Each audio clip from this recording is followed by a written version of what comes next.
So locally, Google My Business is your best friend. If you've got a local business serving a local community, you spend a lot of time on your Google My Business profile, because for local search, that will elevate you very quickly, particularly if you can get a lot of reviews on it, obviously a lot of positive reviews. If you can start to post events on it, just really make that profile almost like a mini version of your website. Google gives a lot of emphasis towards local search.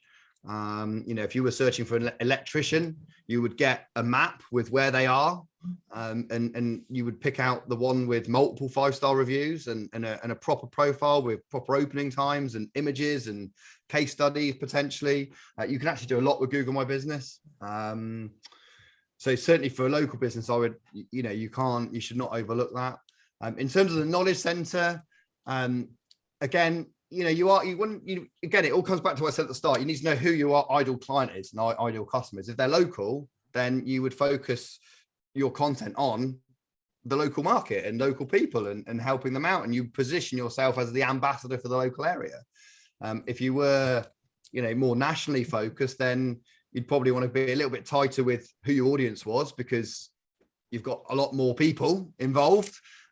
So you might get your niche down to, a certain type of behavior, someone that likes, but I'm just presupposing, we've got to presuppose a lot about what you're trying to achieve with it really. But, again, the further you go in terms of area, the more you want to niche in terms of behavior and demographic.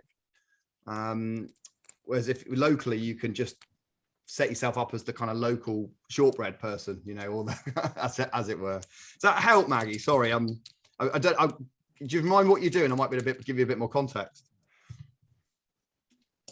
No, and what you said actually about my business is not something that I've ever looked into. So that's just really useful, actually.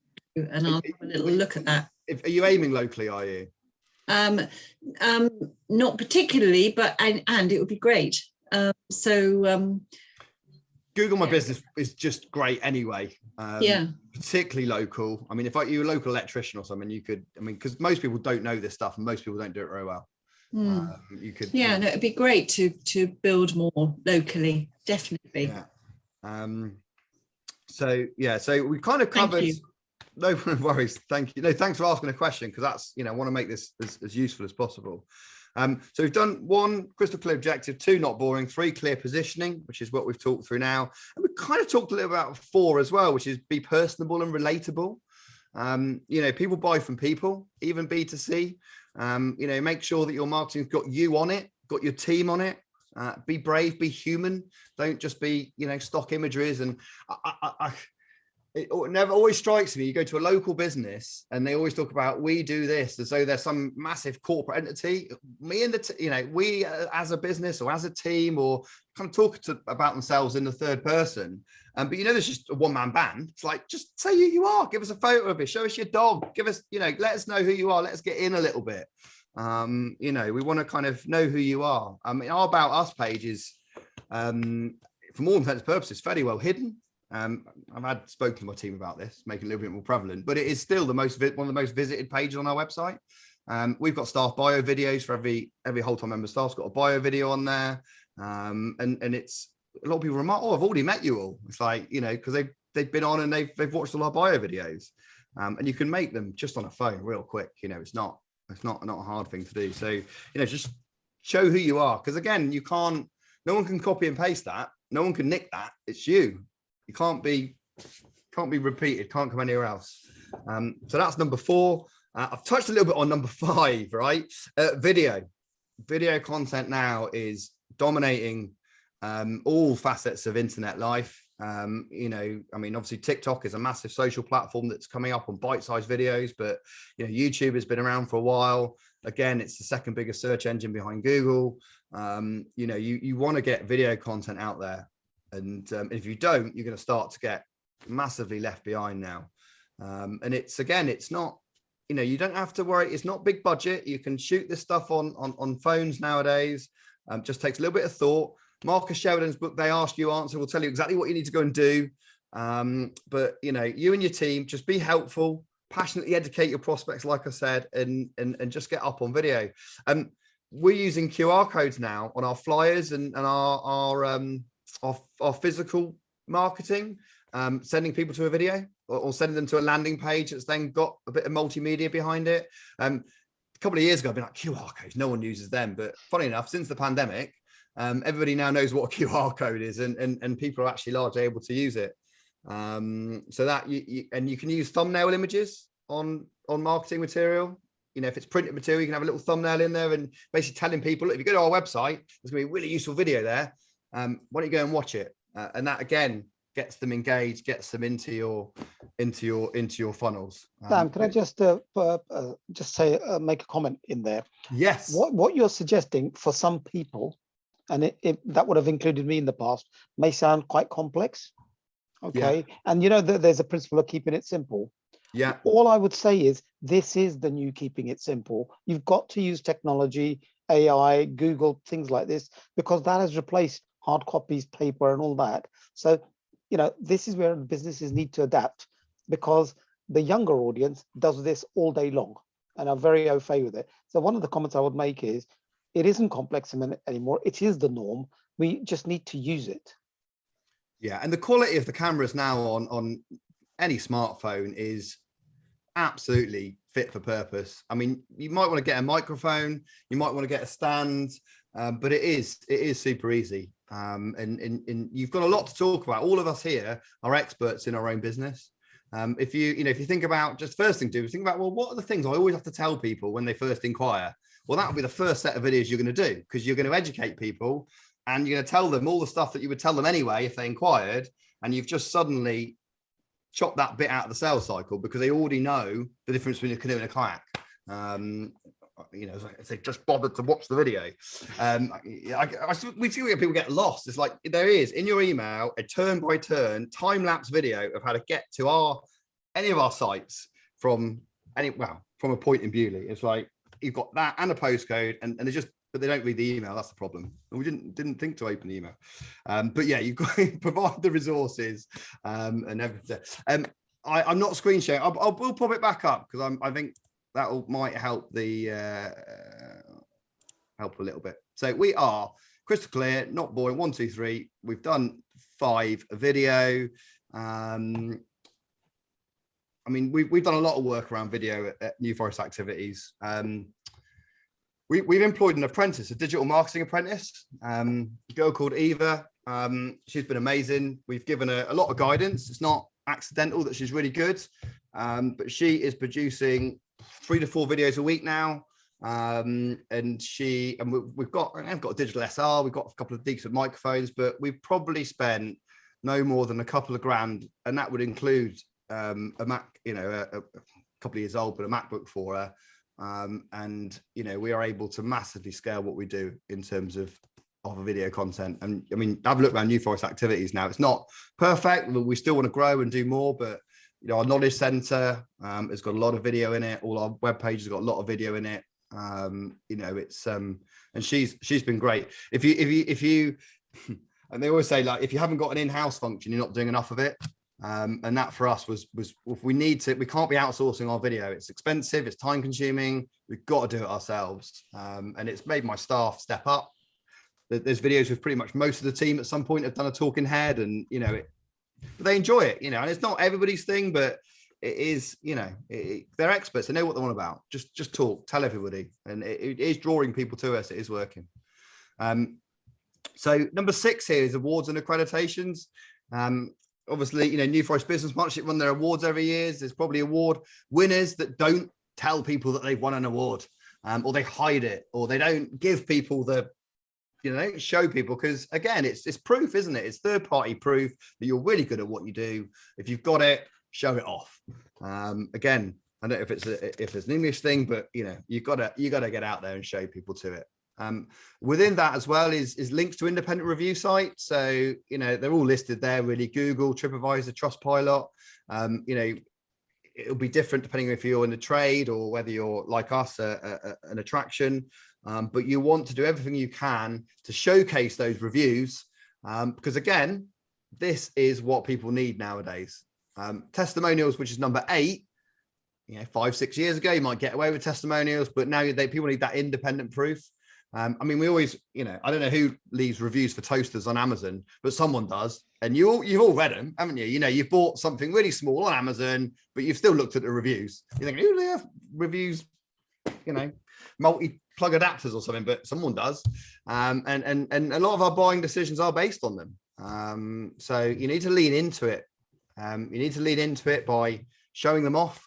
And you need to encourage your customers, clients to leave reviews. You know, you really need to kind of lean into that as much as you can, really. And you can, what works really well on print is screen grabs. So you can grab the image of your stars on Google and then turn that into a little image and then put that on your flyer. So there's that kind of evidence of, TripAdvisor almost produced this collateral for you, but you can make it yourself.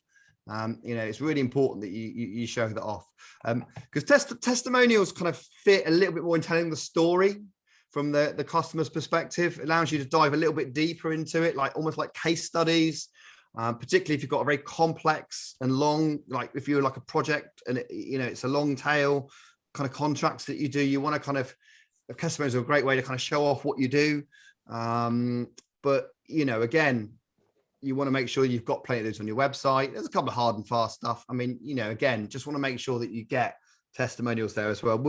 Eva's brilliant at this.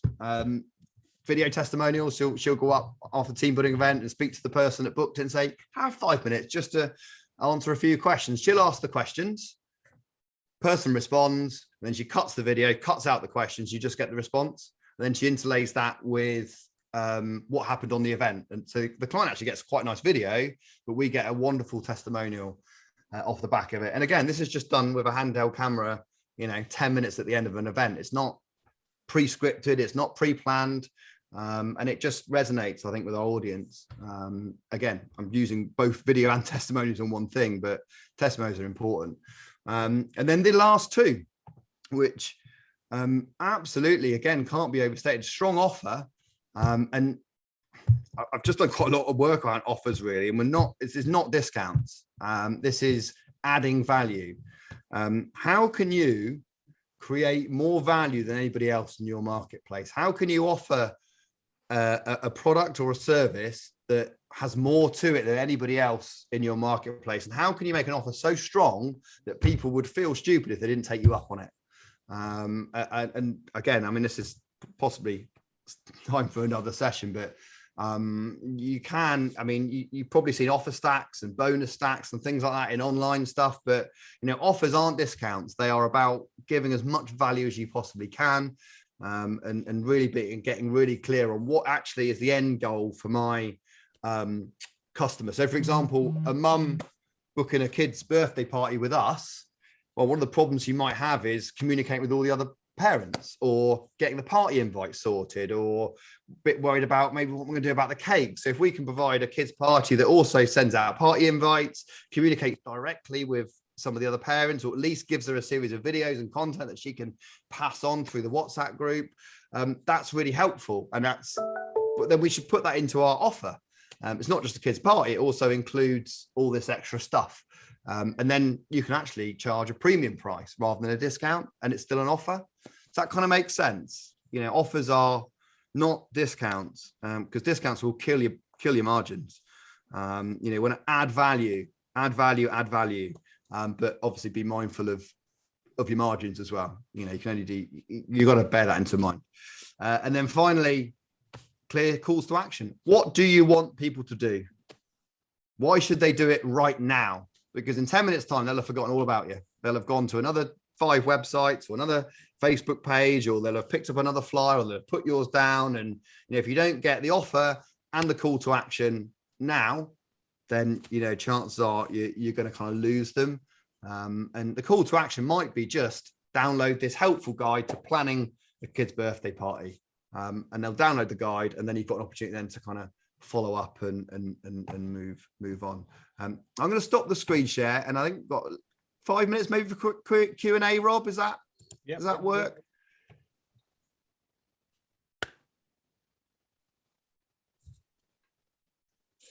Oh, thank you very much, Dan. That was very useful. I work obviously in financial services, so that's always a challenge to get that across, particularly when we have to cover sort of some legal angles and make sure that some of the important part of that is covered. So any suggestion or ideas as to how to make that sexy? So who's your avatar? Who are you talking to?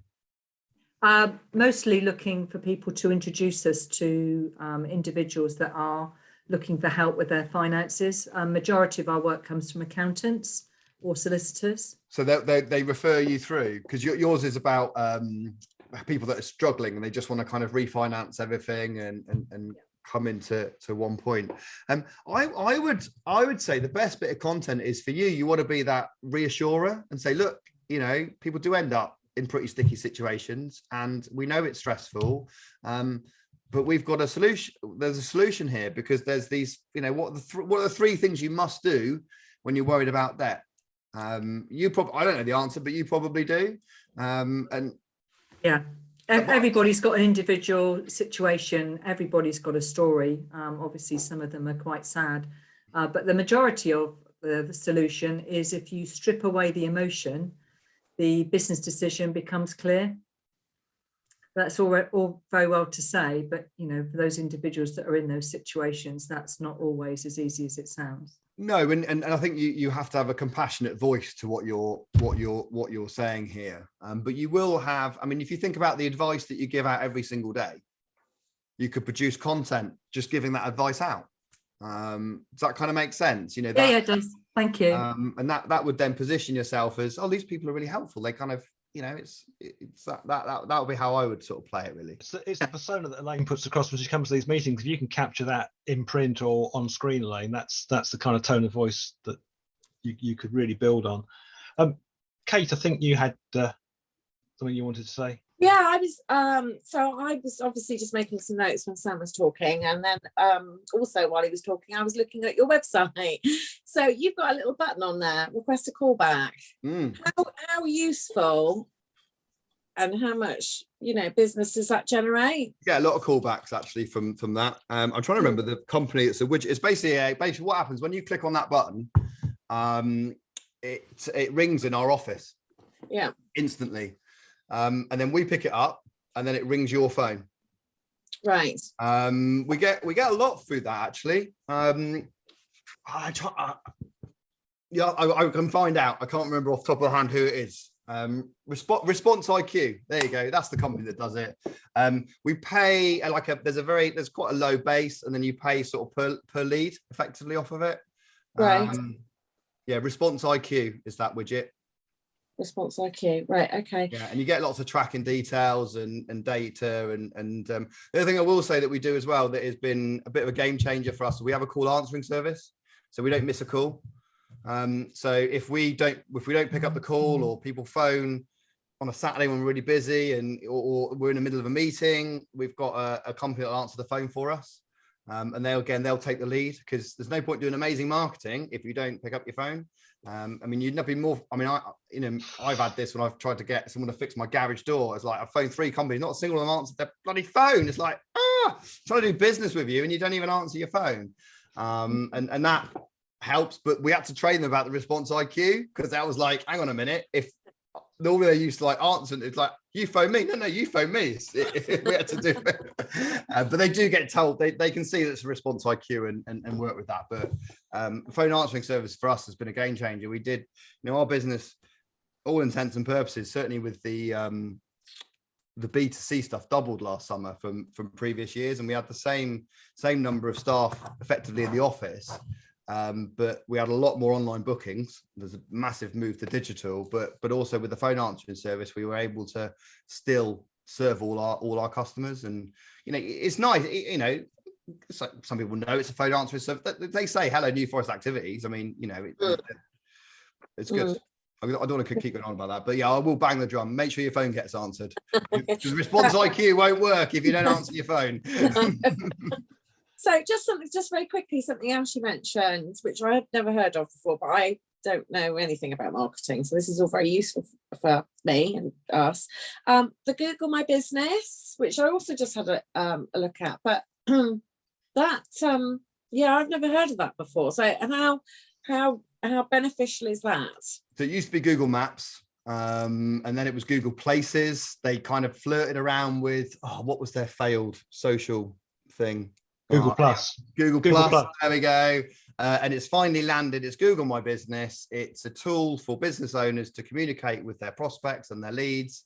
And it's effectively a Google Map pin, really. That's kind of what it boils down to. But it's so powerful now. You can actually build a website just by putting content into it, and it will just create you a website. And it's a super powerful tool.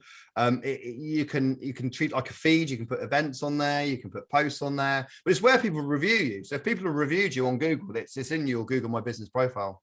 And if you haven't claimed it, do that immediately. Because then you're then able to respond and have a say. You get a dashboard. You can have multiple businesses in your dashboard, but Google My Business is the tool. Right. Well, really great tip there. So thank you very much. Arguably more important than dare I say it, Facebook to some degree, but it would depend on who your audience is really. If it's local, probably definitely. We can track decent 5-figure sums every year to Google My Business direct. I know you're a big fan of it. In fact, you've presented on it in the past, haven't you? And on the NFBP website members area, there's Sam's, as well as this document I've posted in the chat, there's a Google local business checklist in there as well. We've got a couple of minutes left. Is there a last quickie question for Sam? I've got a quick, well, it may not be a quick question, it might be too big. You'll have to make a judgment on that. You've got two very different streams of business. You've got families that will come for a kayaking day out on the river, and you've got corporates that are probably more likely to be doing the sort of high adrenaline, get the managing director wet type stuff. Two very different markets. How do you handle that? It's really hard, to be honest. We have thought about, and wouldn't be uncommon for us to set up a separate domain, teambuildingnewforest.co.uk, and selling it on a separate website, because we are a bit entangled. Certainly if we're going to try and go premium with the corporates, they'll be like, well, hang on, I can go canoeing for 30 quid. Why are you trying to charge me 45 for it? And so it is a little bit entangled with it. I guess the real answer is the landing pages are really important. So not everybody comes into our homepage. People will get directed into the relevant page for what they're searching. Certainly I want to try and get people into the team building section off the bat rather than trying to find it. But it is something that we struggle with, particularly around positioning ourselves in the market, because we're very, very transparent around our pricing. I know there's event companies out there that will use us and charge 2-3 times the amount because they're just white labeling what we do, which is quite frustrating, because they don't do anything apart from stand around, look cool, and wear nice Henry Lloyd jackets, and we have to do all the work. And it's just but they do look cool, right? They do look cool. Okay. But what they've done though, and this is really important, is they position themselves as the event organizer. They've done the hotel and the transport and the food and all of that stuff.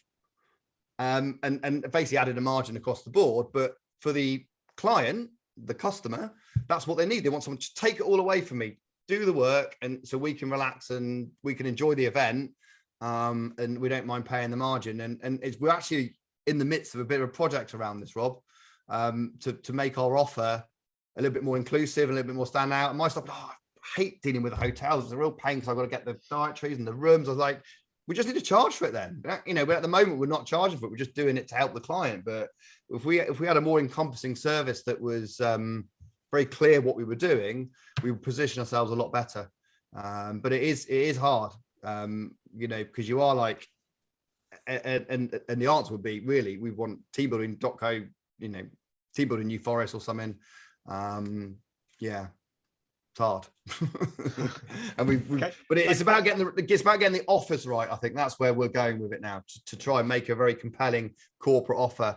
And we run kind of the websites. We do a lot of lead generating that's not the website. So we do stuff that you don't see. So we do some bit direct mail. We do some competitions and stuff in the background that drives us a lot of leads to follow up on. Thankfully, we don't rely on the website for the team building. We don't get we are number one, I think, team building the New Forest, but it's pay per click on that is a lot of money per click, and it is a challenge. Okay, thanks, Sam. We've now hit 5 o'clock. I'm going to turn the